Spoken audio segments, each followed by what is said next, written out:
amigos, muy buenos días. Esto es Despierta con CDN. Qué gusto que estén allí detrás de esa pantallita que nos divide y nos conecta al mismo tiempo. Para nosotros es un placer arrancar este viernes 9 de julio con muchas informaciones en Despierta con CDN.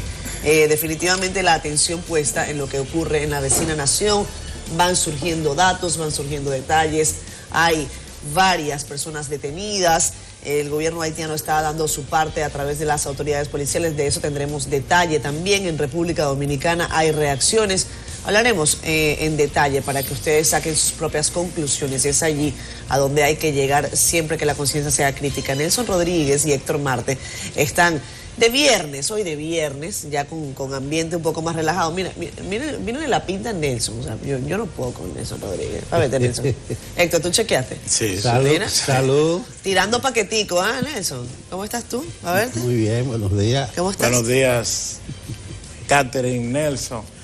Hoy es viernes, como decía Catherine, atentos todos a la situación de Haití, nuestros vecinos, la repercusión que eso puede tener en nuestro territorio. Lo que está pasando en Haití está siendo analizada de diferentes perspectivas, siempre por menor que sea un incidente que ocurra en Haití, puede tener algún tipo de repercusión, de impacto en nuestro país. Imagínense al nivel que han llegado los acontecimientos, donde ya estamos frente a un magnicidio. La semana pasada, para entrar rapidito al plano local, el viernes pasado, Nelson decía que Fuerza del Pueblo y el expresidente Leonel Fernández habían amanecido buchú, pero realmente hoy es que se oficializa, o sea, hoy es que amanece Fuerza del Pueblo como partido mayoritario y también el Partido Revolucionario Dominicano, o sea que hay dos partidos mayoritarios. Antes eran dos, ahora son cuatro. Bueno, se puede decir entonces que Miguel Vargas Maldonado también amanece buchú en el día de hoy, viernes, en estado de emergencia y en un toque de queda más flexible, o sea, es a las 12 de la noche, y a partir del miércoles que viene será hasta la 1 de la madrugada. Pregunta un chusco, ¿de qué es un toque de queda y que a la 1 de la mañana y hasta las 5? ¿Para quién es ese toque de queda? Vamos al contenido variado que tenemos para ustedes en esta fecha. República Dominicana pide en la Organización de Naciones Unidas que la comunidad internacional ofrezca asistencia humanitaria urgente a Haití. Las autoridades haitianas arrestan a 15 colombianos y 2 estadounidenses de origen haitiano por su supuesta implicación en el asesinato del presidente Moïse. 4 de los colombianos acusados de matar a Jovenel Moïse habían pasado por República Dominicana antes de llegar a ese país, según la versión de un juez. Revisamos las condiciones de la zona fronteriza afectada por la crisis política de la vecina nación. El PLD irá con todo en contra de la sentencia del TSA que favorece a la Fuerza del Pueblo. Hoy conversamos con José Miguel Gómez, psiquiatra, sobre los ataques de pánico. Y también estará con nosotros en Despierta con CDN Eddie Alcántara, director de Proconsumidor.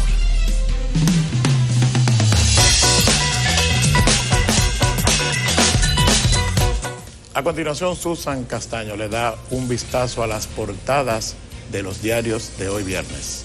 Buen día, Catherine, Nelson y por supuesto a ti también, Héctor, y a toda esa audiencia de Despierta con CDN. Realizamos la semana, pero conozcamos inmediato qué fue noticia y qué continúa haciendo durante este viernes en los principales diarios de circulación nacional. Lo hacemos de costumbre con el periódico de casa, El Caribe, que en su titular principal señala: temen el vacío político en Haití tras repercusión en la República Dominicana tras el asesinato del presidente Jovenel Moïse. Esto a propósito de que expertos alertan de posibles olas migratorias abruptas y de inestabilidad en ambos lados. En materia política, El Caribe nos habla de que la Junta Central Electoral acata el fallo que pone a la Fuerza del Pueblo y al PRD, que serán ahora partidos mayoritarios. El 80% de los recursos se distribuirá entre 4 partidos en lo adelante. Pasamos a temas de justicia y lo hacemos con la PETCA. Solicita 18 meses de prisión para Jean Alain Rodríguez. Eso a propósito de que fiscales afirman que el expediente Medusa es sólido. En otra información, el impreso de casa nos habla de un bajo rendimiento escolar que llega a un 90% de alumnos. Esto a raíz de organismos que lo atribuyen al cierre de las escuelas por la incidencia de la pandemia del COVID-19. Continuamos ahora con la economía y es que el Banco Popular sobresale entre los mejores 1000 bancos de Banker, el que lo coloca en la posición número 763. La siguiente imagen que vemos en pantalla corresponde al aeropuerto del Cibao, que tendrá ahora una nueva terminal y será de un concepto moderno, más eficiente y por supuesto amigable con el medio ambiente, y se estima que esté lista para el tercer cuatrimestre del año en curso. Por último, el Caribe reseña que el Consejo de la Magistratura rechaza excluir a 11 aspirantes al Tribunal Superior Electoral. Pasamos ahora con la portada del Nuevo Diario, que destaca como información principal: Colombia confirma que los detenidos en Haití por el magnicidio son exmilitares de Bogotá. En esa fotografía, policías haitianos custodian a Puerto Príncipe, aparte del grupo de sospechosos detenidos por haber participado en el magnicidio. En otra información, este impreso nos habla de que la frontera está bajo control. Eso a propósito de que las autoridades dominicanas retiraron al personal diplomático, mientras que expresa ante la ONU su temor de verse afectado por la situación actual del vecino país de Haití. Seguimos con el periódico Diario Libre, que como información principal señala los arrestos en Haití, el reconocimiento de Estados Unidos y la ONU de Claude Joseph como primer ministro. En otra información, el Ministerio de Educación dijo que todos los estudiantes están convocados a la docencia presencial para el próximo mes de septiembre. En materia de salud, el Diario Libre acata el llamado del presidente a no descuidarse con el COVID-19 y en ese sentido, tanto la OPS como la Sociedad de Neumología favorecen la desescalada del toque de queda anunciada por el gobierno. Cerramos en materia de economía y es que la CEPAL informó que la economía de República Dominicana crecerá un 7.1%. En cuanto a la agenda, para este viernes a las 9 de la mañana se tiene previsto una jornada de empleo del Ministerio de Trabajo, esto será en Santiago, en la oficina territorial de esa localidad. A las 9:30 una rueda de prensa de la Unión de Docentes Jubilados y Pensionados de la República Dominicana en el restaurante Vizcaya de ese Distrito Nacional. A las 10:30 Prodominicana firmará un acuerdo con la Dirección General de Alianzas Público-Privadas en el Salón de Capacitación. Así finalizo este recorrido informativo. Retorno con ustedes. Feliz fin de semana. Feliz fin de semana para ti también, Susan. Gracias por este vistazo, por esta panorámica de las portadas de hoy.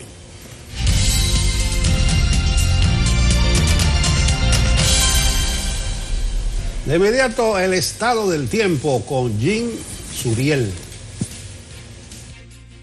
Muchísimas gracias. Segundo día consecutivo con polvo del Sahara en República Dominicana. La nube todavía incide en las Antillas Menores, en Puerto Rico, también en nuestro país.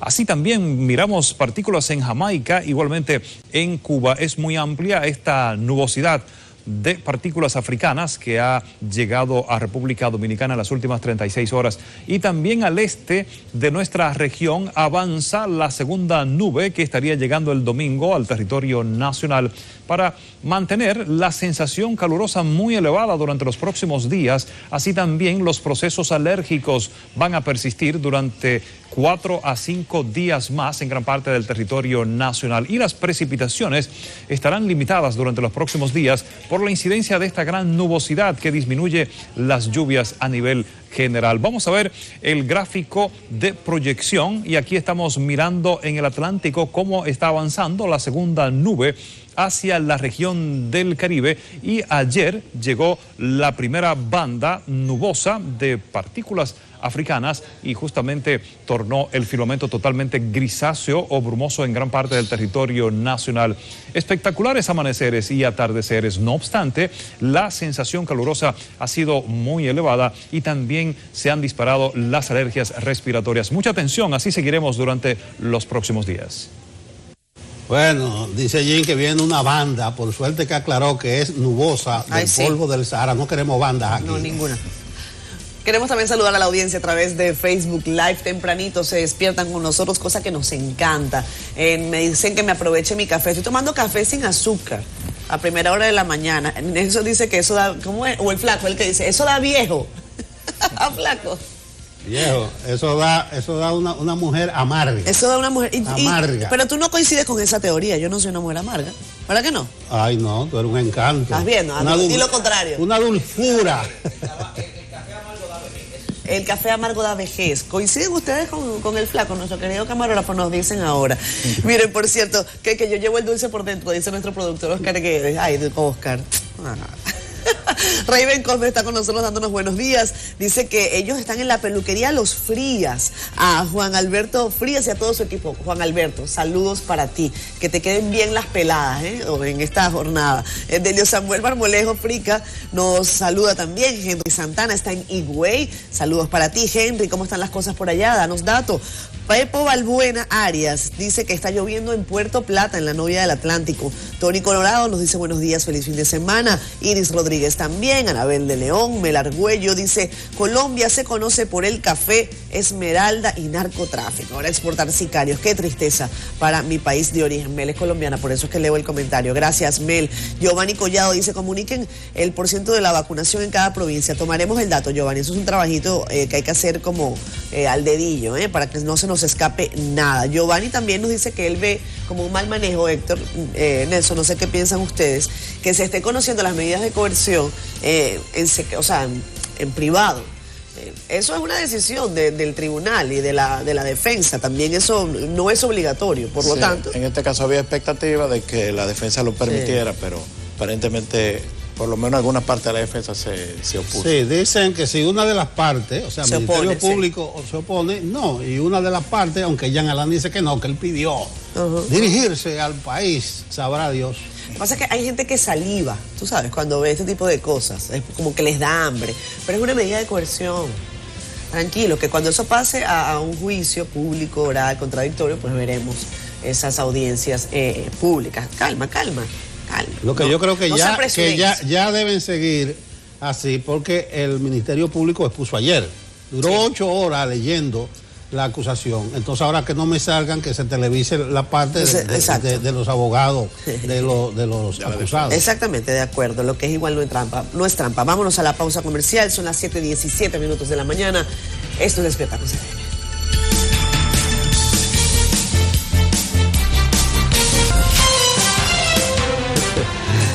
Continuamos a las 7:21 en Despierta con CDN en esta mañana del viernes. Y ayer, Nelson, el embajador dominicano en la Organización de las Naciones Unidas reiteró el llamado a la comunidad internacional de ofrecer de manera urgente la asistencia humanitaria al pueblo de Haití. Tenemos una historia con los detalles de Jacmi Minaya. Al disertar en la sesión del Consejo de Seguridad de la ONU, José Blanco dejó bien claro que no puede postergarse ni un instante más la ayuda a la nación del país caribeño. Expresó su preocupación de que la inestabilidad que afecta al vecino país tras el asesinato del presidente Jovenel Moïse afecte a República Dominicana. Solicitamos la asistencia necesaria para que las autoridades de ese país puedan garantizar la seguridad del pueblo haitiano y evitar que esa inestabilidad se extienda a nuestro país y el resto de la región. Hacer caso omiso a esta grave situación no debe ser una opción para el caso de Haití. Externó el desacuerdo de la nación dominicana con la decisión del Organismo de las Naciones Unidas de realizar la asamblea de este jueves sobre la situación de Haití en formato privado. Entendemos que el Consejo de Seguridad debió invitar a nuestro país a participar de una manera activa, ya que seríamos el más afectado en caso de producirse un desborde de esta crisis más allá de sus fronteras, lo que representa una amenaza para nuestra seguridad nacional. Asimismo, reconoció el trabajo que realizan en favor de la paz y la seguridad a nivel internacional. En tal sentido, reiteró la disposición del gobierno dominicano de trabajar de la mano con ese órgano en beneficio de la estabilidad política de la región. Jacmi Minaya, CDN. Esto es un llamado adecuado, oportuno. Yo pienso que todos los dominicanos nos sentimos identificados con este pronunciamiento que ha hecho el embajador. Realmente, históricamente, o por lo menos en los últimos gobiernos, ha habido siempre una posición, un discurso, algunos lo han asumido con más vehemencia que otros, en diferentes escenarios, para que la comunidad internacional asuma parte de la responsabilidad de lo que pasa en Haití. Y obviamente, si estamos en una crisis institucional a los niveles que ha llegado, con un desenlace o por lo menos con un hecho trágico, como un magnicidio, una cosa que no ocurre con mucha frecuencia en el mundo, pues obviamente es adecuado y es oportuno que se reitere este llamado y que se haga de una manera más firme, porque realmente se requiere de manera urgente la intervención de la comunidad internacional. ¿Sabes qué, Héctor y Nelson? Hace unos días, cuando precisamente reportábamos ese terrible suceso que acabó con la vida del presidente haitiano Jovenel Moïse, consultábamos a ciudadanos haitianos acá en la embajada, en su embajada. Y muchos de ellos, cuando se les consultaba, se les apelaba precisamente a la acción de la comunidad internacional. Algunos se cruzaban de brazos y decían, ¿a qué? ¿Y qué van a hacer? Es un país en donde definitivamente la esperanza está casi perdida. Yo creo que fue conveniente y que fue adecuado que el embajador dominicano José Blanco elevara esa voz ante el Consejo Nacional, ante el Consejo de Seguridad de la ONU, que como saben está integrado por 15 naciones, 5 de ellas son permanentes, 10 son itinerantes, tienen un periodo que va venciendo de año en año. Pero son esas 5 potencias, señores, las que deciden qué es lo que va a pasar en países como este. El caso de Francia, el caso del Reino Unido, China, la Federación Rusa, Estados Unidos de América. Porque recuerden ustedes, si uno de ellos veta cualquier decisión, pues entonces eso no va. Aunque después pasan cosas como las que ocurrieron en Afganistán, las que han ocurrido a lo largo de la historia con relación a la acción bélica de algunos de esos países. Por supuesto que la atención está puesta allí. Yo creo que República Dominicana tiene que tener ese rol de insistir en que la respuesta a lo que ocurra a Haití no puede estar de cara a lo que pasa en República Dominicana, porque sí, esa frontera, como lo decíamos hace algunos días, es porosa, muy porosa, y lo que ocurra allá va a repercutir sin duda en la vida de los 11 millones de dominicanos. En la isla de La Española compartimos esta situación con mucho pesar, hay que decirlo. Y no solamente Haití siento yo que debe requerir apoyo de la comunidad internacional, sino también dominicana por lo que pueda venir en los próximos meses. Yo creo que hay que saludar el pronunciamiento de nuestro embajador ante la ONU. Él se plantó en la misma puerta porque la reunión del Consejo de Seguridad fue a puerta cerrada. Exacto. Y él dijo que debieron invitarnos a los dominicanos por la situación muy particular nuestra de ser los vecinos de Haití. Y ante el peligroso vacío, en todos los sentidos, que se ha creado en Haití. Porque, señores, no se lleven a engaños. La calma que existe allí es la que llaman karma chicha. Pero eso va a explotar en algún momento, tanto de los sectores activos de la sociedad como de la población. Recuérdense, esa frontera llega al tercer día cerrada, y no solo el mercado binacional, sino las empresas que de un lado y otro tienen mano de obra haitiana y dominicana. Tiene de positivo todo esto que la comunidad internacional está mirando nueva vez hacia Haití, pero ojalá que no sea el tipo de mirada de soslayo enrevesada que hacen para allá para dar salida puntual a un problema coyuntural. Y ya yo estoy viendo visos de eso. Fíjense que están legitimando a Claudette, a José Claudette, sí, el ministro, el que supuestamente iba a salir. Dicen que ese es el primer ministro. Bueno, ya están despejando una dificultad política porque hay una confrontación entre el ministro designado, Moïse, que no pudo juramentarlo, y el ministro el primer ministro que estaba. Pero ya se está reconociendo Estados Unidos, la Unión Europea, la ONU, dice que el ministro era el que estaba anteriormente ahí. Eso políticamente es inteligente. Pero cuidado, si es el primer paso para comenzar a dar ese tipo de salida transaccional en las cúpulas, arriba, entre los sectores organizados, y se olvidan de la población. Ayer, entre los análisis y la perspectiva, escuché un término de un experto que me gustó. Dice, República Dominicana tiene que estar atenta y temerosa porque se puede dar una emigración abrupta, así lo dijo. La frontera está sellada, dicen nuestras autoridades, pero hay que estar bien pendiente de la situación, porque hasta ahora todos los sectores organizados de la sociedad haitiana y los partidos políticos, tanto oficiales como de oposición, están condenando el magnicidio, están tranquilos, pero eso va a ser hasta un momento. Yo estoy viendo al primer ministro que está diciendo que tiene la situación bajo control, que está resolviendo, pero reitero, eso es en estas horas, hay que seguir atentos. Entonces, bien por nuestro embajador en la ONU, cualquier salida que se busque a la situación haitiana tiene que implicar a la República Dominicana, porque reiteramos, la calma de ahora es una calma chicha, pero va a ser erupción en algún momento, eso no se queda de ese tamaño. Y respecto a los peligros de la situación en la frontera, vuelvo con el asunto de la economía. Ponemos el caso de Dajabón, que es uno de los puntos más dinámicos. Esa situación económica está dejando a esa comunidad de percibir decenas de millones de pesos por el cierre del mercado binacional y por lo que le decía, la paralización de labores productivas de empresas que comparten mano de obra haitiana y dominicana. De hace varios días, 3 días, por cierto, nuestro compañero Rafael Lara se encuentra en esa zona y nos cuenta más al respecto. Santiago Riverón se mostró confiado en que la situación política y social de Haití mejore a fin de retomar el curso de las labores productivas en la zona fronteriza. Tú sabes que este comercio mueve más de 100 millones de pesos mensuales, más de 150 millones de pesos se mueven aquí mensualmente, podríamos decir.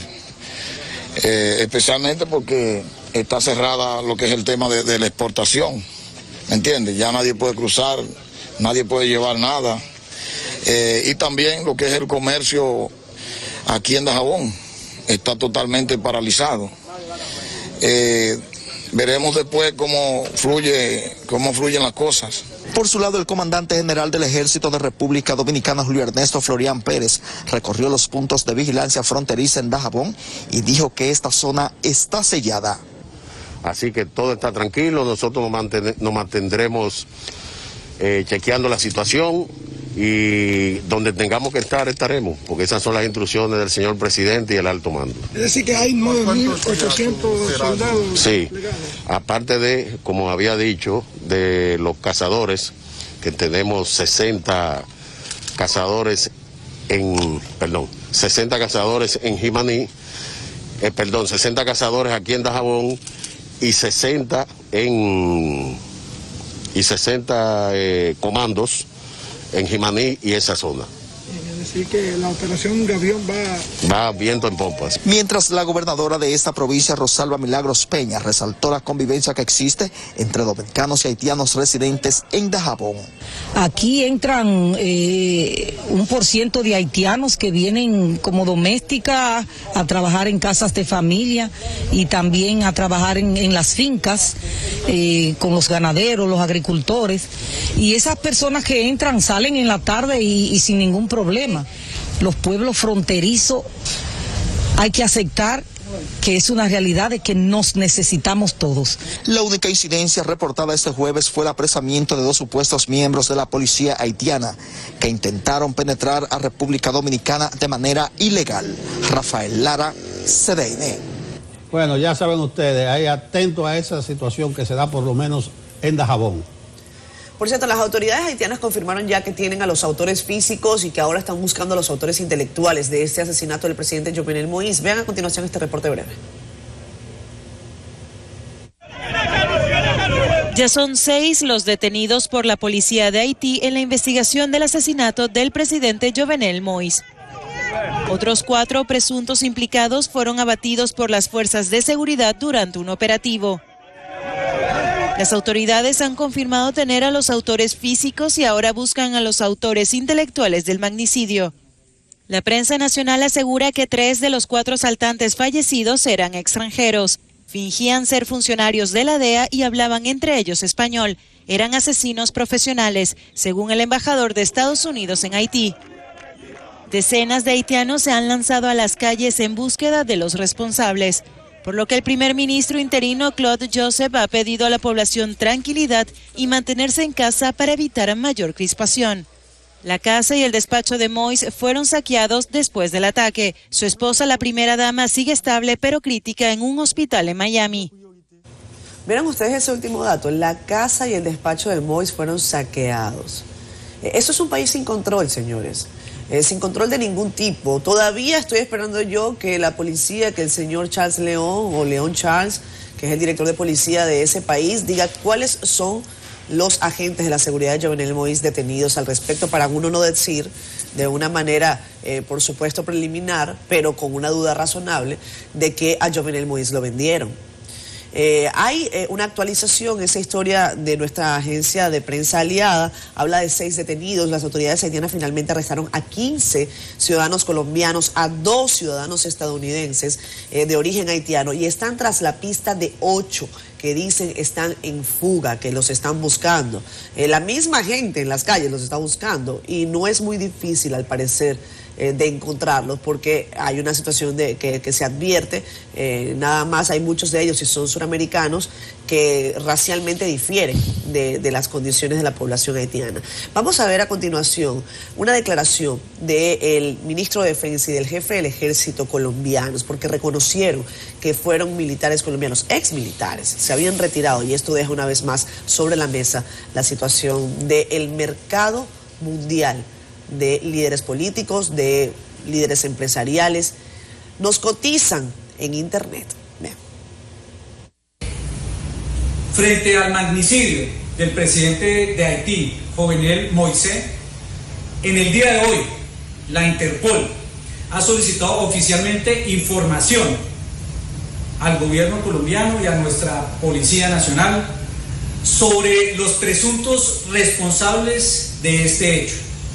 Inicialmente, la información señala que son ciudadanos colombianos, miembros retirados del Ejército Nacional. Hemos dado las instrucciones por parte del Gobierno Nacional a nuestra policía y al Ejército para que de inmediato se preste la colaboración en el desarrollo de esta investigación para que se esclarezcan estos hechos. Toda la disposición de nuestra fuerza pública con la hermana República de Haití. El general Vargas explicará el procedimiento y el desarrollo de esta investigación en Colombia.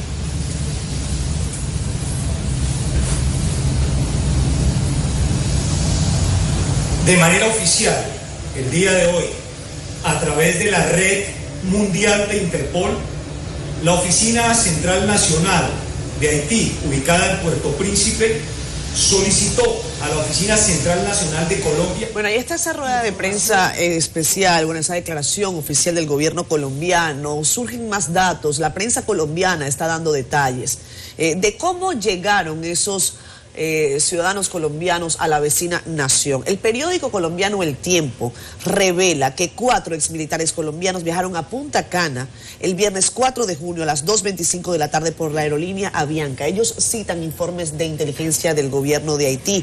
Dicen que 2 días después salieron por el puesto fronterizo de Carrizal, ubicado a 5 horas en carro de Punta Cana.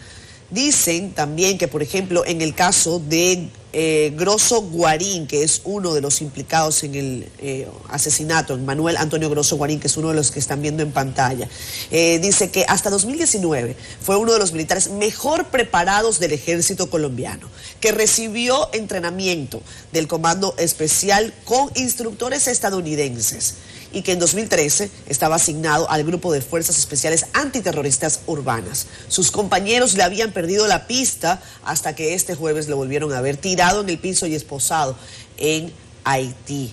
Se revelan entonces más detalles, hay una coordinación, dice que él va a ser requerido. Mario Antonio Palacios dice, quien aparece referido en el informe como un compatriota que tiene documentos colombianos, pero aparentemente tendría ascendencia haitiano, sería requerido para que explicara su presencia en Haití y su nexo con Grosso Guarín. Son investigaciones que también se están desarrollando en Colombia. Las fotografías que ven en pantalla corresponden al paso de al menos 2 de estos ciudadanos, aunque la prensa ya local habla de 4, que habrían estado en la República Dominicana, y se tomaron fotografías, Nelson, hasta en la puerta del Palacio Nacional. Sí, en Faro Colón también. Por lo menos de esos 4 que estaban en el Faro Colón, en el Palacio, eso entraron, dicen, por un aeropuerto del este el pasado 4 de junio, se dice que eso está documentado. Sí. A medida que pasen las horas va a ir descubriéndose eso. Ya Colombia, como vieron, reconoce a 6 exmilitares. Primero 2 a través de Interpol y después le agregaron 4 más. Ya son 6 oficialmente y está corroborado con las fotografías de su apresamiento en Haití y también de algunos de ellos paseándose por la capital dominicana. Capitán Casatapones, listo para hablarnos del tránsito un viernes. ¿Cómo estás, Capi? ¿Qué tal? Muy bien, Catherine. Muy bien, contenta porque hoy ya se inicia el fin de semana. Hay planes. Mira, Catherine, hace un par de días hablamos de los hoyos que vamos a estar reportando. Ajá. Ayer envié, pero por un asunto de tiempo no lo lanzamos al aire, lo envié a producción ayer, un hoyo que hay en la Avenida Independencia.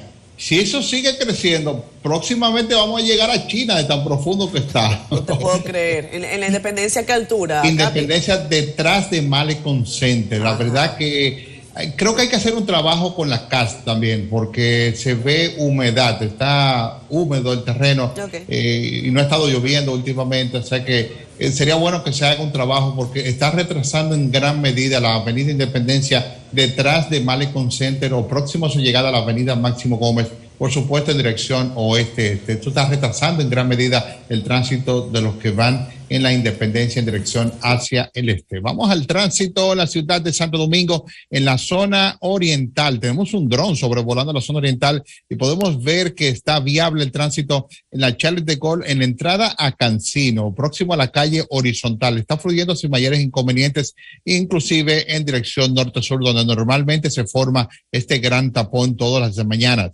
Más adelante sí se aprecia algo de lentitud a su llegada a la carretera de Mendoza en dirección hacia el sur. La Avenida Las Américas con tapón intenso desde la San Vicente de Paúl y se extiende hasta el puente Juan Bosch. Estamos sugiriendo utilizar el puente Mella, que en este momento presenta tráfico lento desde antes de la Avenida Faro Colón y se extiende hasta el puente Mella, pero sigue siendo una mejor opción que el puente Juan Bosch, inclusive que el puente flotante. Se puede engañar cualquier conductor con el puente flotante porque en la subida está viable, pero el problema está en la Francisco Alberto Camaño de Ño, que en este momento hay un gran tapón que inicia en el puente flotante y se extiende hasta luego de cruzar la Avenida Máximo Gómez. Tenemos un camión averiado luego de cruzar la Máximo Gómez y ha generado este gran congestionamiento que ya está llegando al puente flotante. Utiliza el puente Mella para circular desde la zona oriental. Si va hacia la zona oriental, puede utilizar el puente Juan Pablo Duarte o el puente Mella. Ambos presentan tráfico viable en dirección hacia la zona oriental.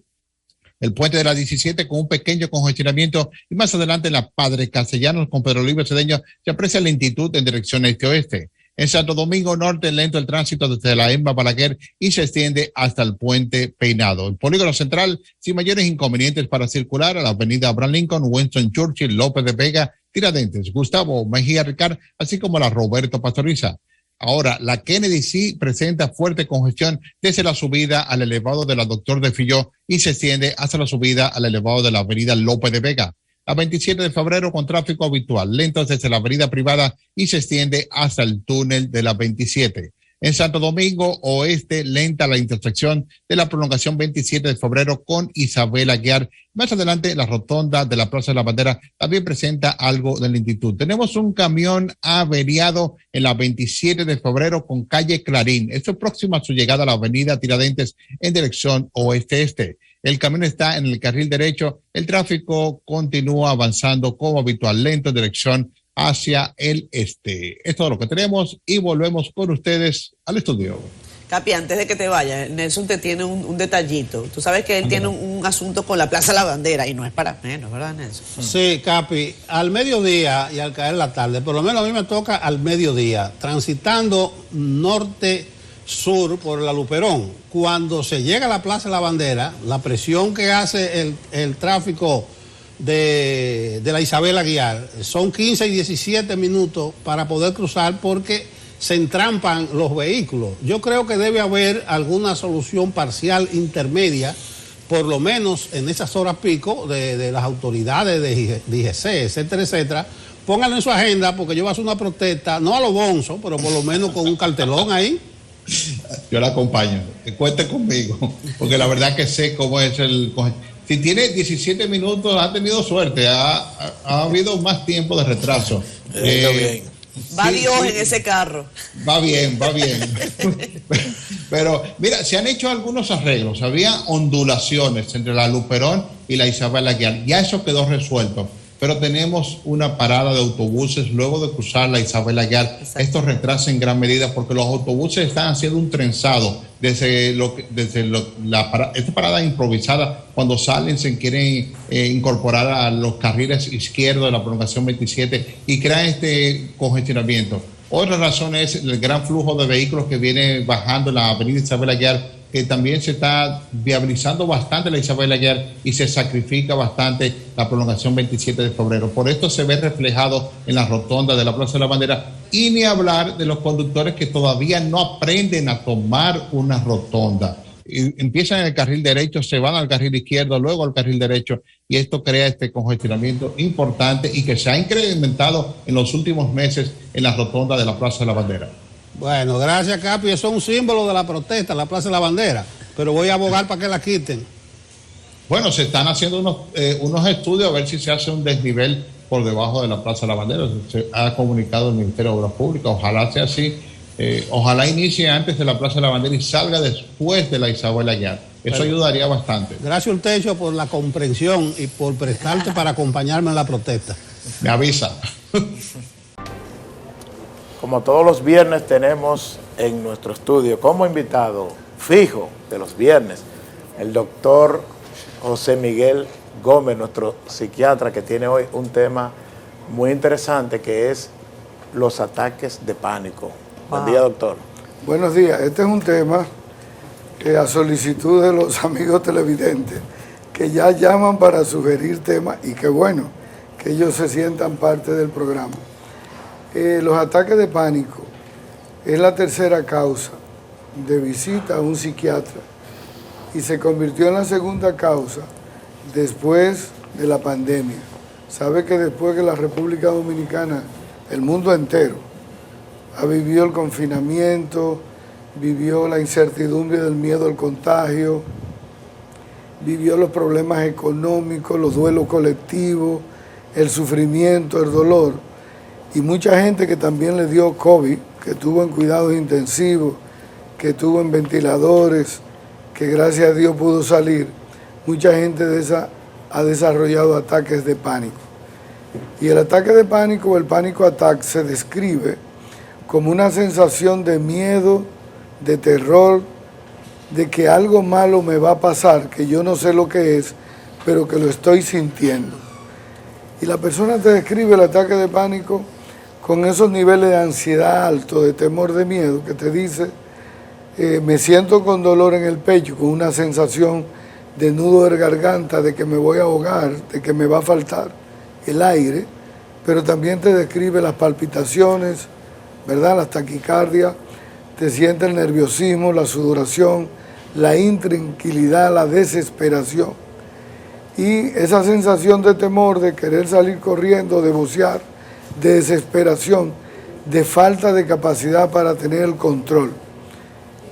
Y también, aunado a esto, el trastorno del sueño inicial, que está más relacionado con ansiedad. La persona que te dice, quiero dormir pero no puedo, doy vuelta, voy a la nevera, tomo un libro, hago algo y no puedo dormir.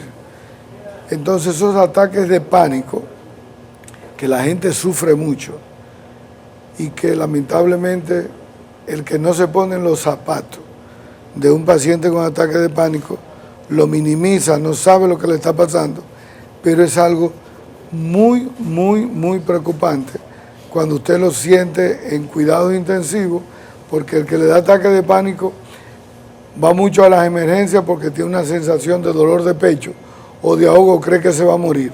Le hacen los estudios, no tiene nada.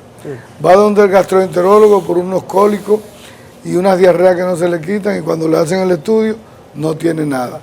Va donde el neurólogo porque tiene una sensación de mareo, de vértigo, de que él cree que es un problema neurológico o de vértigo de Meniere, y no tiene nada. Entonces, es un paciente que gasta mucho dinero de médico en médico, y al final alguien le dice, ve donde un psiquiatra, que ese es tu problema. José Miguel, una digresión. Tú dices que pasó de ser el tercer motivo de consulta al segundo, pero ¿cuál es el primero? Depresión. La depresión es el primer motivo. La depresión ahora mismo es el primer motivo de visita a un psiquiatra. Los ataques de pánico, y le agrega el título, más allá del miedo. En sí, no es miedo un ataque de pánico. ¿Cómo ir más allá?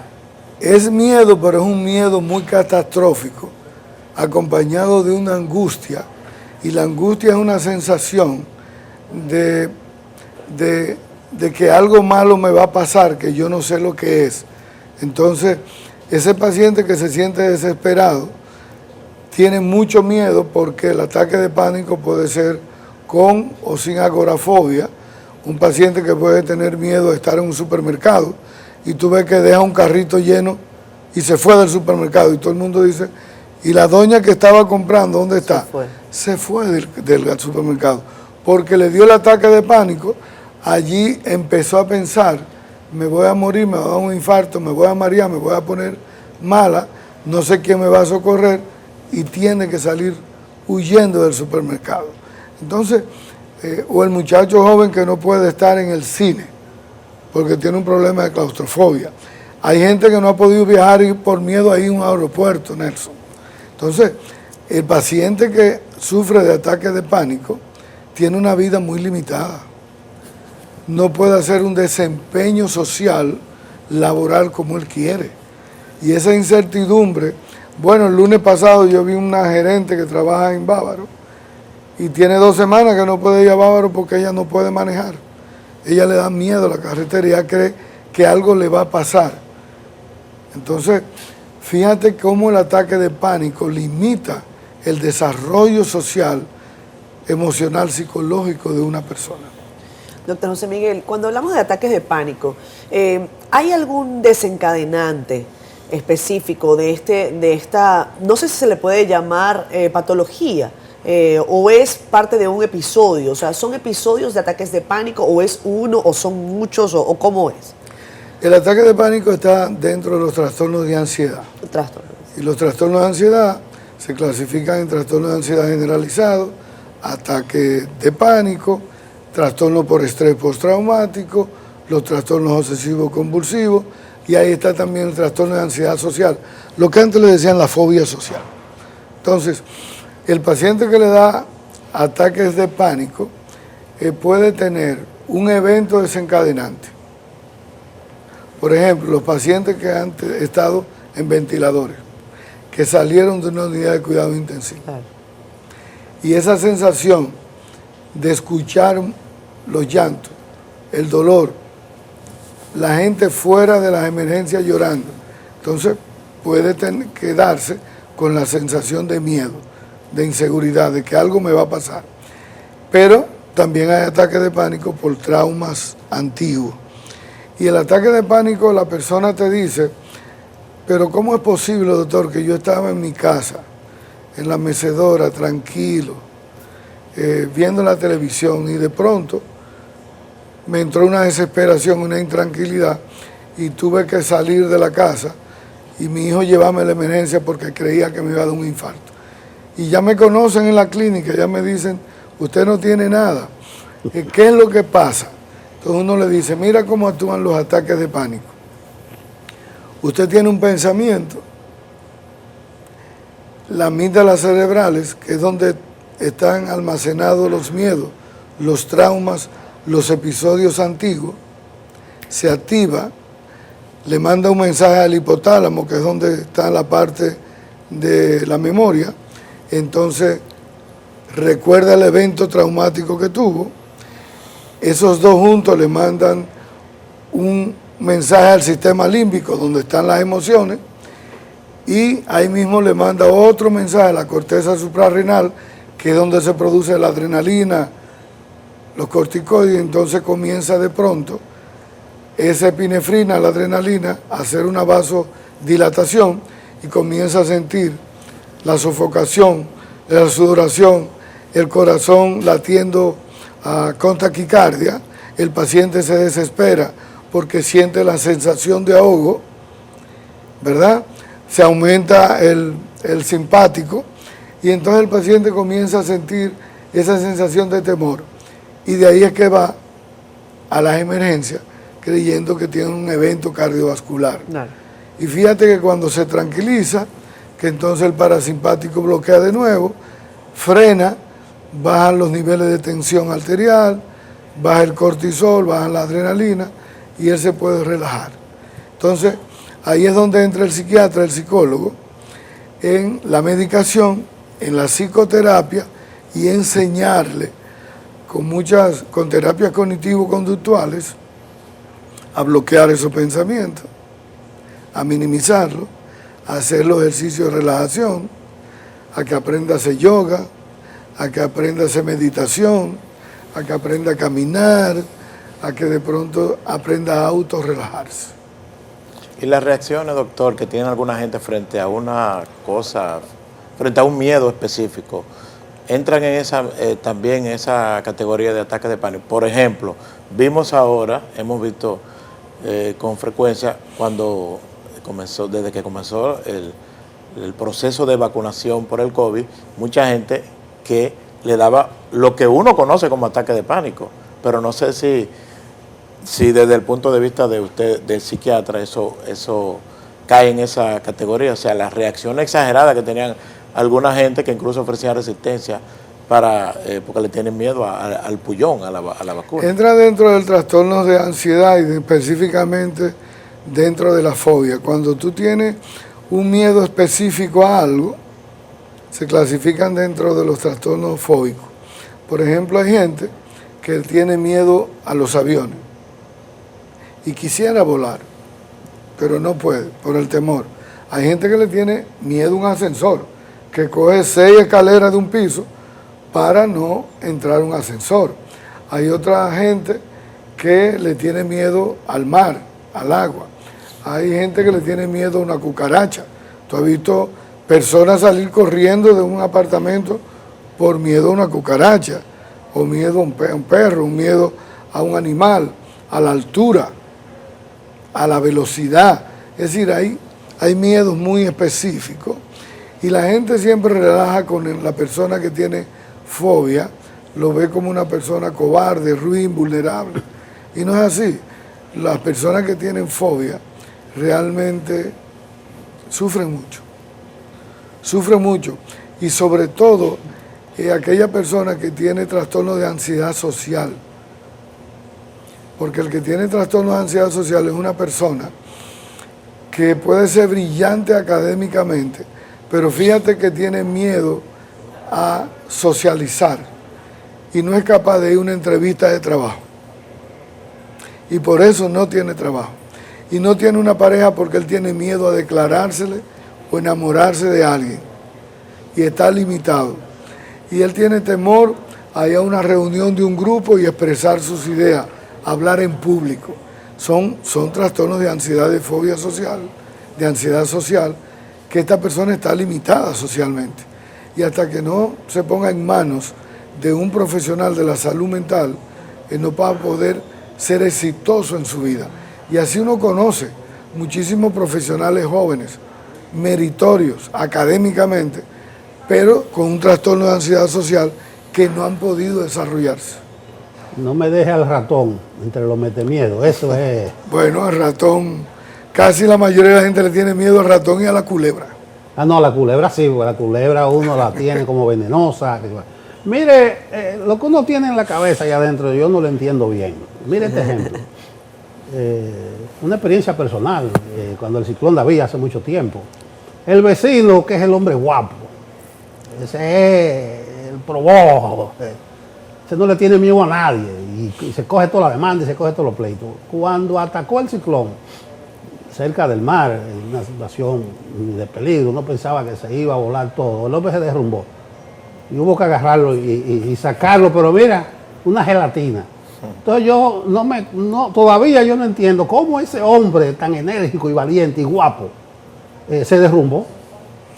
Hay gente desarrolló y hizo un trastorno de ataque de pánico y fue un nivel de ataque de pánico tan severo que él se mareó, él perdió los controles totalmente.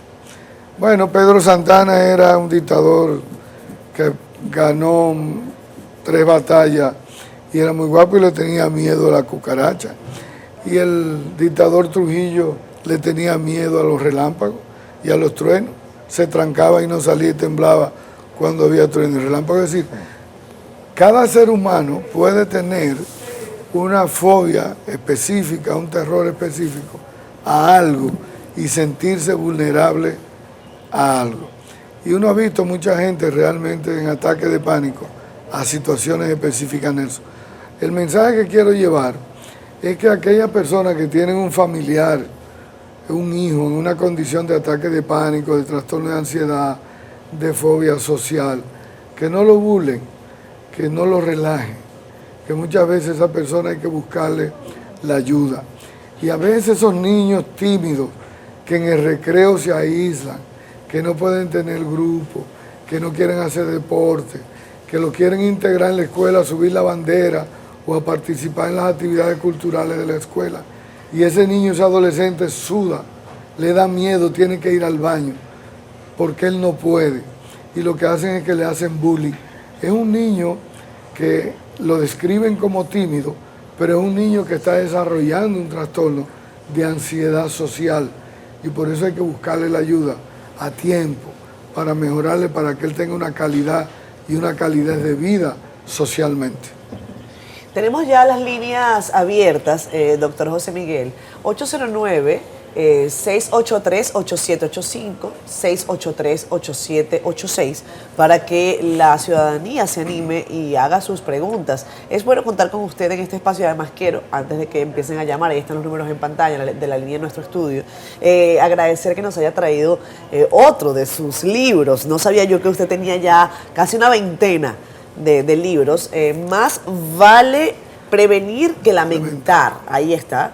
El doctor José Miguel Gómez ha impreso este libro en el que dice que prevenir es evitar, es ser menos vulnerable, menos riesgoso en todos los órdenes, físico, emocional, psicológico, socioeconómico y estructural.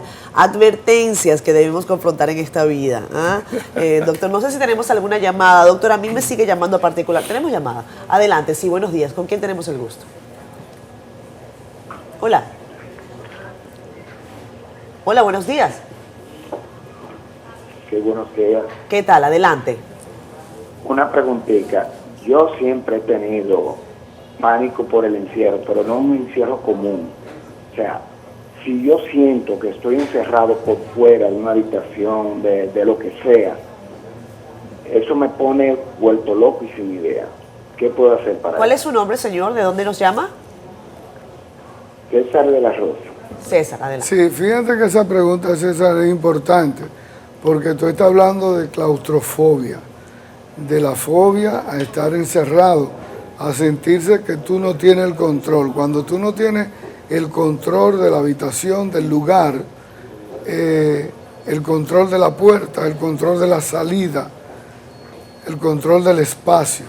Cuando tú te sientes vulnerable, entonces a ti te entra un ataque de pánico, te desespera, tienes que salir y pierde la capacidad de organizarte, de racionalizar el espacio y de poder autorrelajarte. Eso es claustrofobia, eso es una fobia a los encerramientos. Y es importante que busques la ayuda, porque fíjate que eso te limita cuando tú vas a una casa, o vas a un hotel, o vas a un baño, vas a cualquier sitio. Lo primero que tú haces es chequear dónde está la puerta, el pestillo, cómo es que funciona, tú tienes que, para sentirte seguro, que hacer lo que le llaman un levantamiento del espacio. Entonces eso se trabaja con terapias de desensibilización, puede ir donde un psicólogo, donde un psiquiatra, y con unas 10 secciones de terapia de desensibilización, tú puedes superar esa claustrofobia. Tenemos otra llamada, doctora. Adelante, sí, ¿con quién hablamos y de dónde nos llama, por favor? Buenas, sí, buenas. Buenos días, ¿con quién hablamos y de dónde llama? Analista de Samaná. Hola, Analisa. Con Analista de Samaná. Adelante, Bueno. adelante. Sí, bueno, el lunes a mi madre le dio. ¿Sí? Parece que perdimos la comunicación. Ojalá podamos tener otra. Doctor, pero hay que diferenciar lo que es un temor, una fobia. ¿Hay otra llamada? Adelante, sí, buenos días. Gracias, buenos días. Buenos días, ¿cuál es su nombre y de dónde nos llama? Marta Santos, de Los Ríos. Adelante. Marta Santos, de Los Ríos. Adelante, señora Marta, su pregunta. Tengo un hijo que él, cuando lo lleva al laboratorio o le van a poner, él ve una aguja, se pone nervioso, se desmaya, tiene el conocimiento. ¿A qué se debe? Sí. Tiene 18 años. Sí, ya no es un niño. Está grande. Tu hijo es un adolescente de 18 años. Él no es un niño, es un adolescente. Fíjate que él tiene miedo a las agujas. Y eso es una fobia que él tiene a las agujas y la manifiesta, y uno lo ve mucho en los laboratorios de la República Dominicana, personas que hay que agarrarlo, personas que sudan, que le da temor, que le da miedo, y eso es un miedo a las agujas. Puede ser que desde niño lo inyectaban, le daba dolor, o alguien le enseñó a temerle a los médicos o a las agujas. Fíjate que hay mamá o papá, o una abuelita o una tía que le dice al niño, si no te portas bien te voy a pinchar. Y entonces el niño se va acostumbrando, desarrollando un aprendizaje, y en su cerebro relaciona el pinchazo como castigo, como algo malo. Y de ahí desarrolla el evento de los traumas a las agujas, y le da la fobia a las agujas.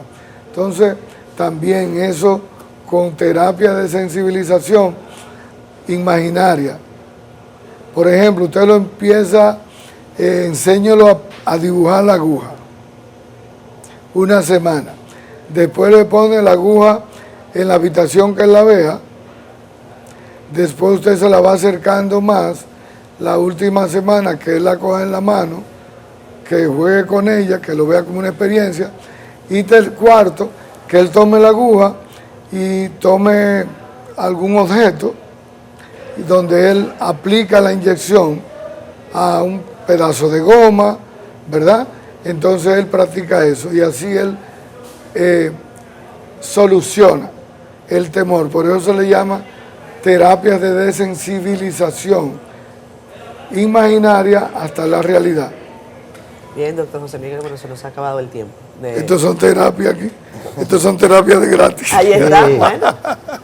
No, hoy ha estado muy penetrante, un tema que la gente comprende. Algún día, no lo agendemos todavía para no dispersarnos, vamos a hablar de generales que le tienen miedo a la cucaracha y generalísimos que temen a los truenos y a los relámpagos. Eso okay. No va. Gracias. Bueno, buen fin de semana. Hasta el viernes. Vámonos a pausa.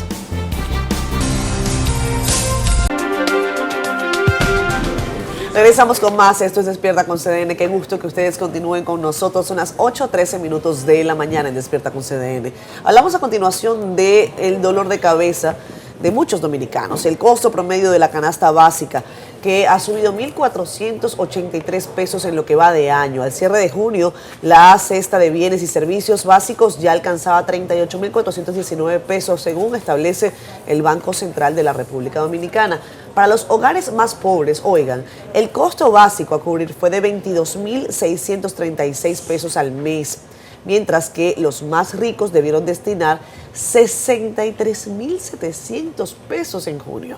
El avance de los precios al consumidor, que ha sido de 4% en el primer semestre, ha tocado con más fuerza los precios de los alimentos, que han registrado variaciones bastante volátiles. Por ejemplo, Oigan bien, el aguacate, el preferido de mucha gente, es el producto cuyo precio más ha subido en lo que va de año. Trepó entre enero y junio 62,8%, seguido de las naranjas, que aumentaron 35,5% en el mismo periodo. Otros productos que han registrado elevados aumentos durante la primera mitad del año han sido los aceites de soya, las costillas de cerdo, la gasolina regular, cuyas subidas han estado entre 20 y 27% este año, de acuerdo a los datos presentados esta semana por el mismo Banco Central.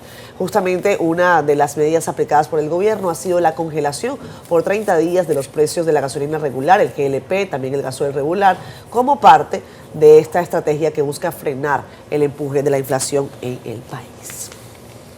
Precios, especulación, agiotismo. Ese puede ser uno de los temas que abordaremos nosotros, entre otros, con Eddie Alcántara, director ejecutivo de Proconsumidor, que se encuentra con nosotros en los estudios. Buenos días, Eddie. Buenos días a ustedes, Nelson, Catherine, Héctor.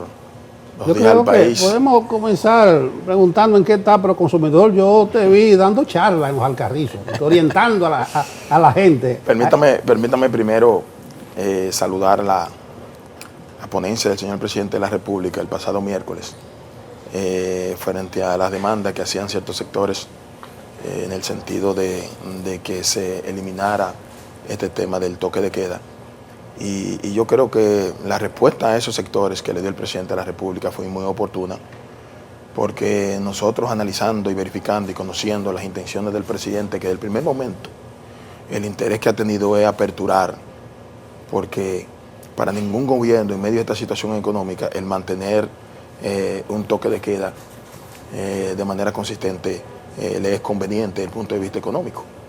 Y ese anuncio que nos llamaron en reiteradas ocasiones para que nos refiriéramos a ese tema, yo creo que le lleva aliciente a la sociedad dominicana, pero hay sectores que tienen que entender que la economía es fundamental, pero que por encima de todo está la salud y la vida de los pueblos.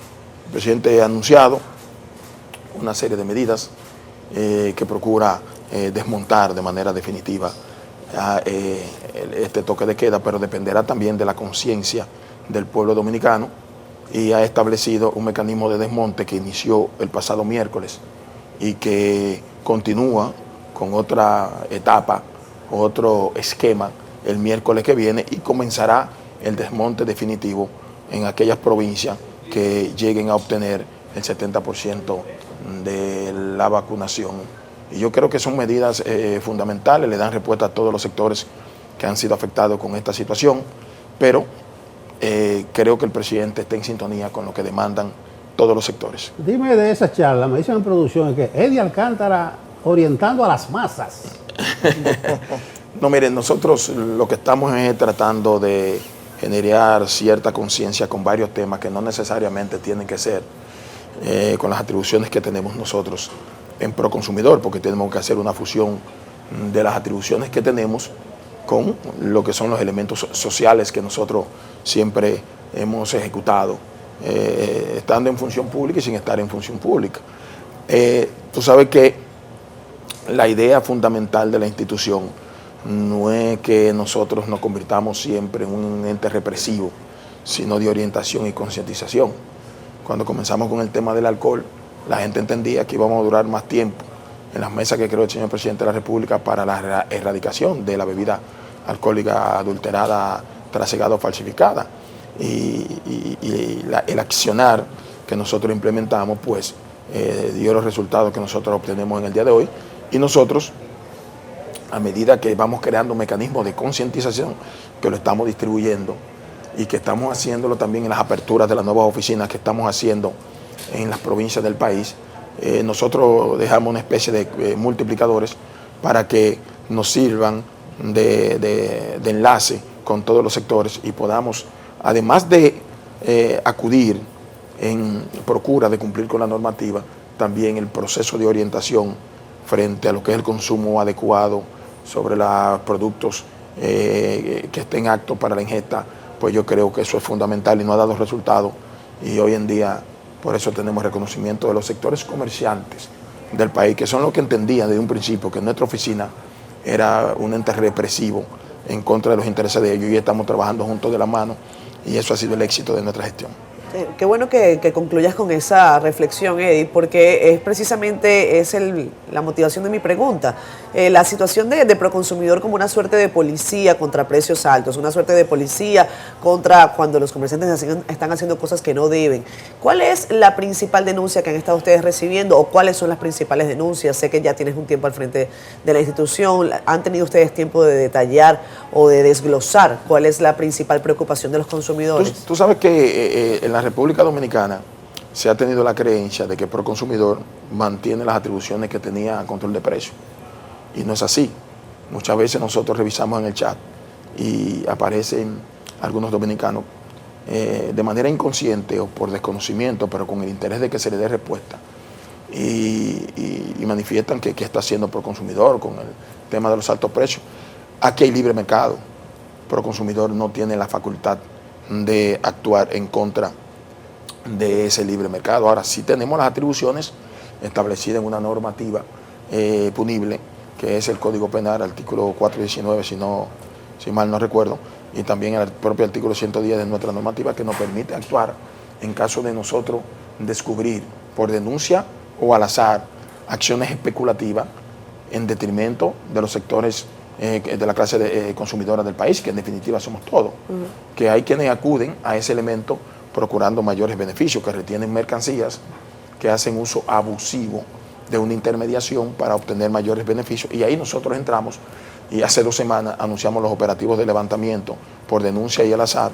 Tenemos ya identificado, y debo decirlo que es primera vez que lo vamos a decir, algunos sectores que están haciendo uso de eso, y la semana próxima ya nosotros comenzamos con la sanción correspondiente, pero ahí, porque en la República Dominicana los únicos productos controlados es el azúcar y el combustible, los demás entran en la especie de libre mercado, pero yo debo especificar lo siguiente: aquí se ha producido una inflación que tiene una justificación, que es el costo de la materia prima, los commodities en el mercado internacional, pero aquí hay una adecuada política económica aplicada por el gobierno hasta el extremo de que ha podido solventar y enfrentar la situación sanitaria, haciendo uso de recursos que pudieran ser implementados en otros renglones para resolver problemas nodales y fundamentales.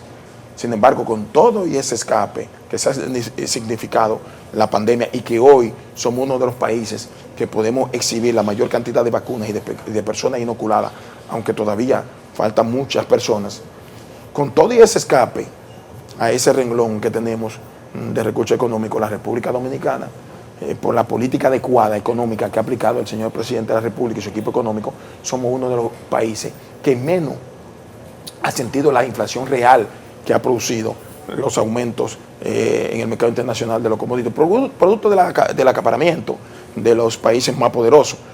Usted comienza a hacer un ejercicio comparativo de precios y de aumentos porcentuales, usted se da cuenta que nosotros somos el segundo país de América Latina que menos hemos sufrido la contundencia de esa inflación. Pero además, creo que somos el único país de América Latina donde la escasez de productos fundamentales en góndolas y anaqueles es cero.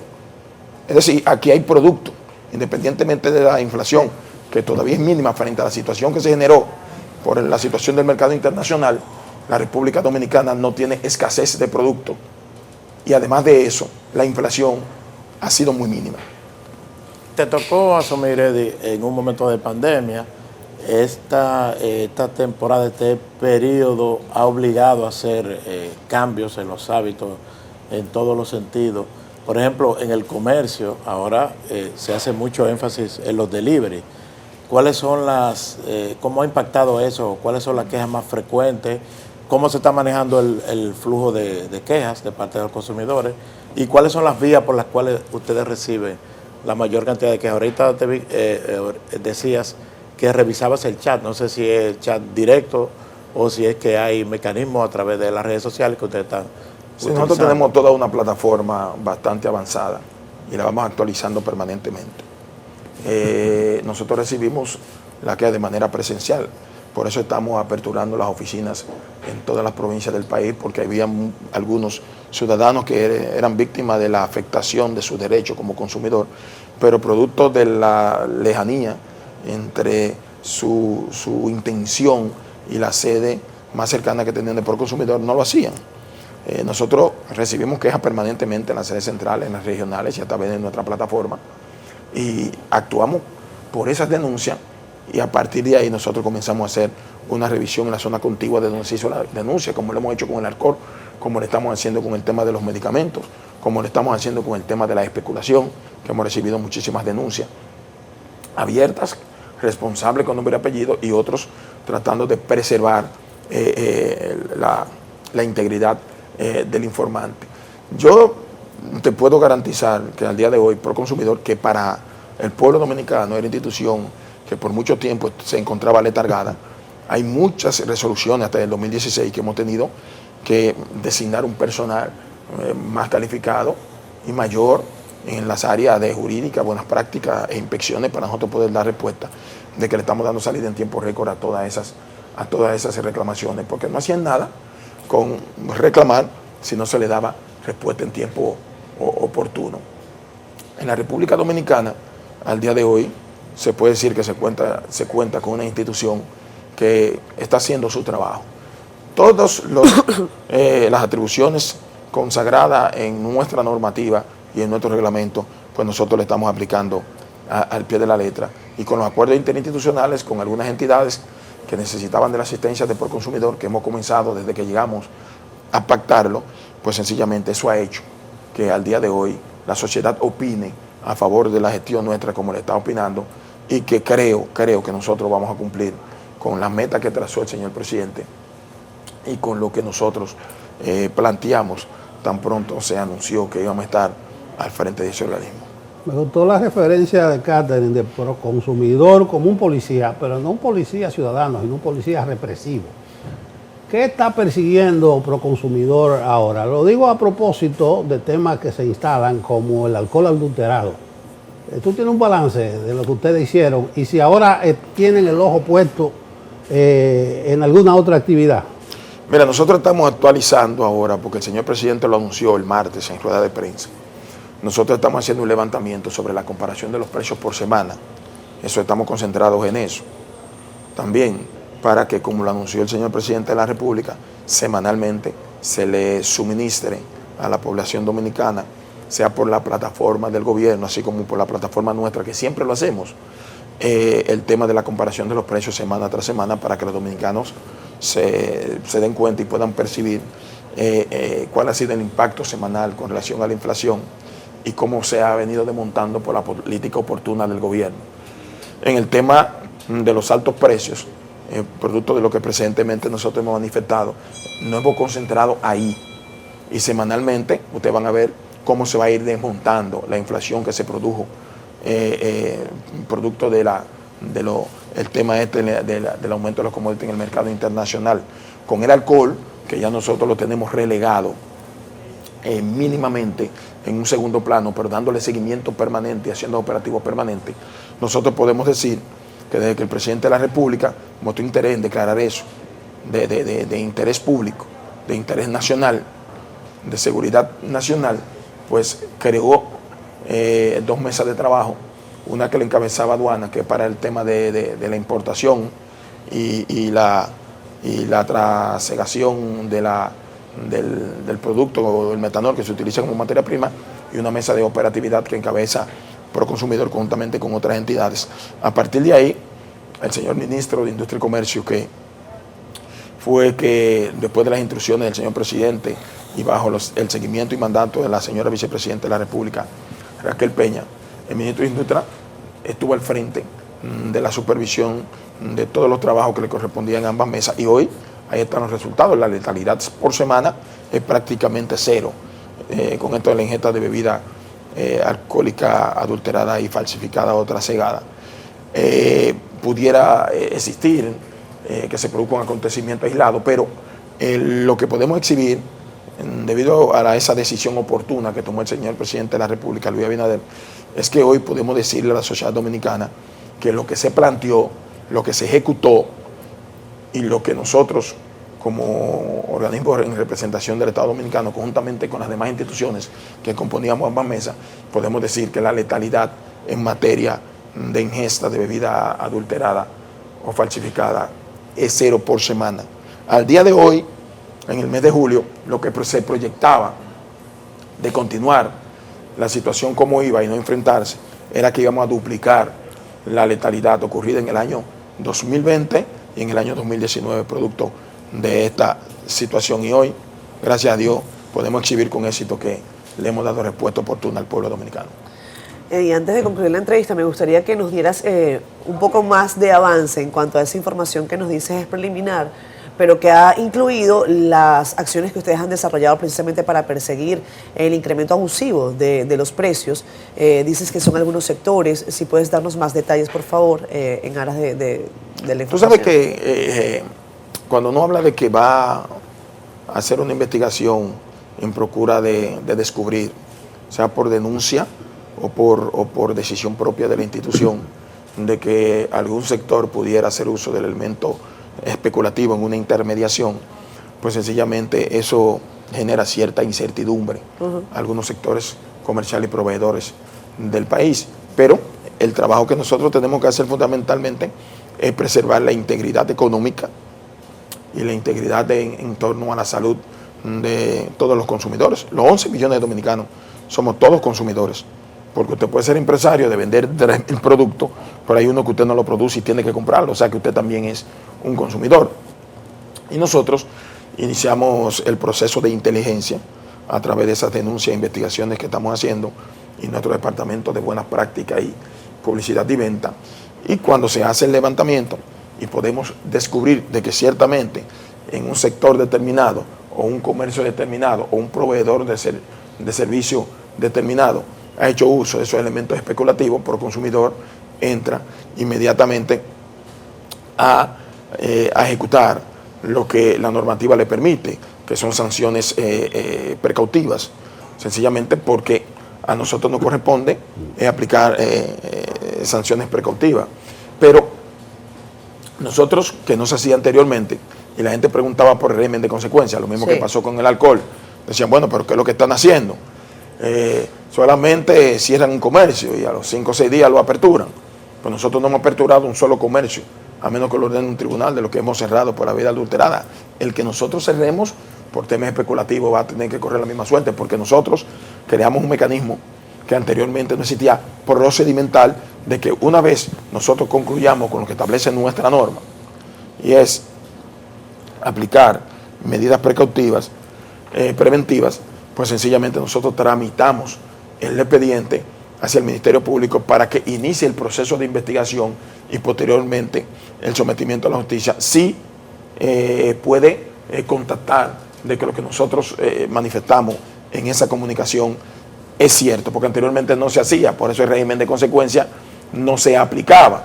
Nosotros inclusive en esa comunicación le establecemos al Ministerio Público las tipificaciones que nosotros entendemos en las que se incurrió y cuáles son las sanciones punibles que pueden ser aplicables, para que estén conscientes de que lo que nosotros hicimos, estamos claros y convencidos de cuál fue el tipo de infracción que se cometió y las normativas que se fragmentaron. Entonces, a partir de ahí corresponde ya al Ministerio Público darle respuesta a la sociedad, y lo ha hecho. En algunos casos hemos pedido que se agilicen, pero en el caso del alcohol tenemos 20 y pico de personas con medidas de coerción sometidas. Terminamos. Déjame hacerte una pregunta tonta, pero no inocente. Yo me he dado cuenta que tú discurres hoy con mucho reconocimiento y elogio al señor presidente de la República. Tú dirás una obviedad, tú eres un funcionario de su gobierno. ¿Cómo está el EDI político? ¿Está cerca del PRM? No, ustedes saben que yo toda una vida he tenido militando en una organización política. Hemos hecho un receso por el tema de la responsabilidad que tenemos, pero el partidarismo, la política, es un sentimiento, más que un decir y más que enarbolar una simbología. Es un criterio, no es para mí personalmente, que soy un estudioso de la ciencia política, una ideología. Yo decía en estos días que estábamos haciendo el levantamiento antes de irnos de los 28 años de ejercicio nuestro en la vida del derecho. Yo decía que el tener que conjugar la acción profesional, en la que hemos vivido todo el tiempo, con lo político, que es nuestra segunda carrera, yo entiendo que ha sido una conjunción muy afortunada, en el sentido de que hemos podido convivir con ambas cosas. Por eso yo digo, cuando un político se sienta de frente ante un medio de comunicación a decir que no siente ser político y que porque está en una posición pública ya tiene que divorciarse de lo que verdaderamente siente, es no ser sincero con las personas que le están escuchando, que le están visualizando. Y yo entiendo que lo natural para el que no conoce, con el tiempo que tenemos también haciendo vida comunicacional, es que nosotros siempre hemos sido abiertos y hemos sido claros y transparentes con nuestro comportamiento. Somos políticos de naturaleza y el sentimiento del reformismo es algo que no se desprende porque alguien quiera hacerlo, porque alguien decida tratar de desprenderte de él. Bueno, gracias, Eddie. Sigue siendo reformista. Bueno, la semana que viene está el 14 de julio. No te olvides del doctor Balaguer. Eddie Alcántara, director ejecutivo de Proconsumidor, ha estado con nosotros en este momento hablando de precios y muchas cosas más. Gracias a ustedes, me felicitan a Yulisa Céspedes, que estaba de cumpleaños. Estaba de cumpleaños. Bueno, me quedo con lo que decía Catherine. El producto que más ha aumentado en los últimos meses es el aguacate, más de un 68%. Ponle atención a eso, Eddie. Nos vemos. Juan Medina, a Nelson le gusta decirle Juan Medina Costa con sus dos apellidos. ¿Cómo estás, Juan? Buenos días, estás con nosotros para hablarnos de tecnología, hoy sobre tecnología fronteriza. ¿Cómo es? Así es, muy buen día, muchas gracias, querida Catherine. Es que Nelson no le gusta dejar a mi madre de lado, esa Costa está bien. No me lo depinta nadie. Te amo, mami. Mira, así tú lo mencionaste, el uso de la tecnología en la frontera, eso está a la palestra después de lo que sucedió con el presidente haitiano. Entonces, nosotros hemos traído algunos slides de recomendación y rememorando algunas de las ponencias anteriores referente al uso de los drones para el cuidado de la frontera. Si tiene alguna pregunta o alguna recomendación, síganos en nuestras redes sociales, Medina Acosta 1 en Instagram y Medina Acosta en Twitter. Vamos a la parte de la historia para poder entender algunas cosas. En junio se cumplieron 244 años del inicio de los acuerdos que hubo entre España y Francia para delimitar la frontera de lo que conocemos como la Hispaniola. ¿Qué pasó? En el año 1777, estos dos países, esas potencias, Francia y España, acordaron delimitar la isla. Entonces, desde ese momento comienza esta parte histórica. Pero nuestra frontera con nuestro país hermano comprende aproximadamente 391 kilómetros lineales. ¿Qué quiere decir? Que esa delimitación tiene 391 kilómetros y comienza con algunos hitos. Algunas personas le conocen como mojones, que son la delimitación, ese monumento que se erige para marcar una delimitación de las zonas. Desde Montecristi está el número 1 hasta la desembocadura del río de Pedernales, que está el número 311.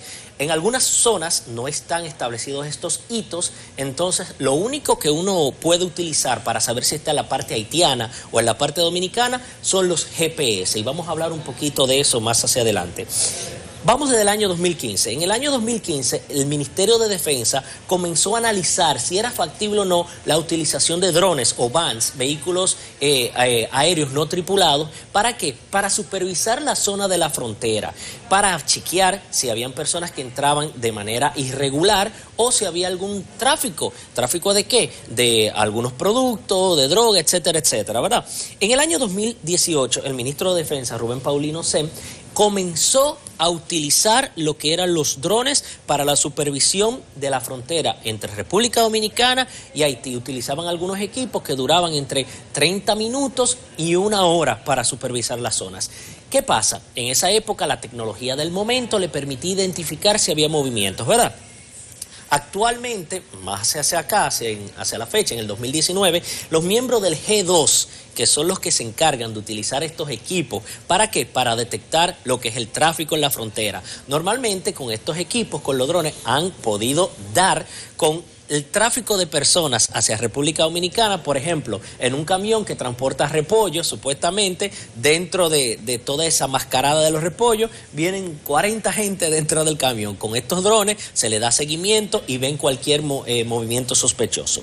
Hay que actualizar estos equipos. ¿Por qué actualizar estos equipos? Lo primero es que no es lo mismo un dron comercial como nosotros conocemos, que cuesta 700, 1.500 dólares, que este tipo de dron que se utiliza. ¿A razón de qué? La autonomía de las baterías, que le da mayor tiempo en el aire, y el tipo de cámara. la recomendación que damos principalmente la actualización del tipo de cámara que te permita con inteligencia artificial el reconocimiento facial. ¿Para qué? Para poder dar con algunas personas de manera más rápida. Sale económico. ¿Por qué? Porque en el año 2018 el mismo ministro de Defensa en esa época dijo que el 60% del presupuesto del ministerio se estaba utilizando o destinando para el cuidado de la frontera. En el año 2021 estamos hablando de más de 9.000 millones de pesos. Entonces, si siguen algunas de las recomendaciones que tenemos, en este caso de la tecnología, se puede minorizar ese gasto de inversión. ¿Por qué? Porque lo ha hecho una de las fronteras más famosas del mundo, la frontera de Estados Unidos con México, utilizando este tipo de equipo que mencionamos ahora.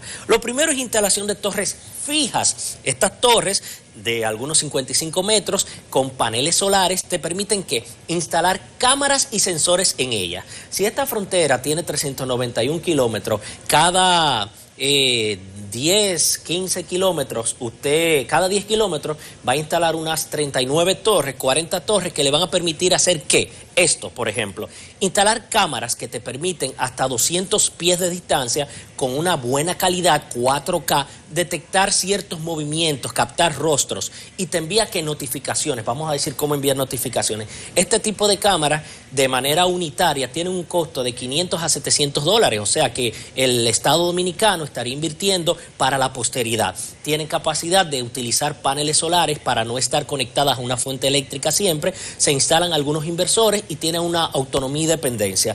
Continuamos. Si es de noche, es difícil que los humanos puedan captar ciertos movimientos, ¿verdad? Pero también existen cámaras que te permiten que una identificación térmica o infrarroja. Si hay algún movimiento de algún elemento, puede captar ese signo de calor y enviarse esas notificaciones. Es lo mejor que hay para detectar movimientos en la oscuridad. Seguimos. Este tipo de aparatito me encanta. Hay algunas zonas que quizás no se puede instalar la torre porque es un poco escabroso el terreno. Entonces se puede instalar estos dispositivos en hitos. ¿Qué son? Sensores de movimiento con cámara y conexiones de GSM o LTE. ¿Qué quiere decir? Que si no hay una conexión de internet que se pueda poner, se le pone un SIM card dentro de este dispositivo. Si se mueve cualquier elemento, animal o persona, envía una notificación al centro de control y comando y esa persona puede supervisar si es una alerta real y enviar ¿qué? Los drones para supervisar. Bien. Otra de las cosas que recomendamos utilizar a los componentes que se encargan de supervisar la frontera son estos equipos, celulares totalmente económicos. ¿Por qué? Porque se pueden conseguir desde $80 en internet. ¿Qué tienen? El Dual GPS. ¿Qué es Dual GPS? Sabemos que en algunas zonas de la frontera no nos funciona bien nuestro dispositivo, el GPS se aloca, ¿verdad? No nos da una posición georreferenciada más correcta. Con este sistema de Dual GPS te permite una conexión del GPS normal que tienen la mayoría de dispositivos y el sistema Galileo. ¿Qué quiere decir? Que es más efectivo y más preciso la geolocalización. Imagínense dos equipos que estén moviéndose en la zona de frontera, cada uno con un dispositivo como esto puede saber dónde está exactamente o con mayor precisión el equipo que está haciendo el apoyo. Y lo mejor de esto es que minoriza los costos, permite mayor efectividad, porque todo esto se puede hacer con notificaciones en tiempo real. ¿Qué es lo que se necesita? Disposición y una buena asesoría. Si quieren contactarnos, háganlo a través de nuestras redes sociales, Medina Costa 1 en Instagram y Medina Costa en Twitter, que estaremos prestos para servirles. Bueno, muy bien, Medina. Yo veo que mandaron 400 guardias para un punto, 200 para el otro, pero no he hablado como tú de cosas que minimiza el esfuerzo y amplía la vigilancia. Claro que la sí. tecnología. Así es. Minorizan los costos. En estos tiempos de pandemia hay que ahorrarlos, ¿verdad? Al Ministerio de Defensa, si no tiene asesores, que se vaya al diálogo con Juan Medina. Sí. Muchas gracias. Llegó el momento de despedir Despierta con CDN. Nos vamos contigo, Juan. Feliz fin de semana. Pásenla bien. Nos vemos, si Dios quiere, el próximo lunes. Chao, chao.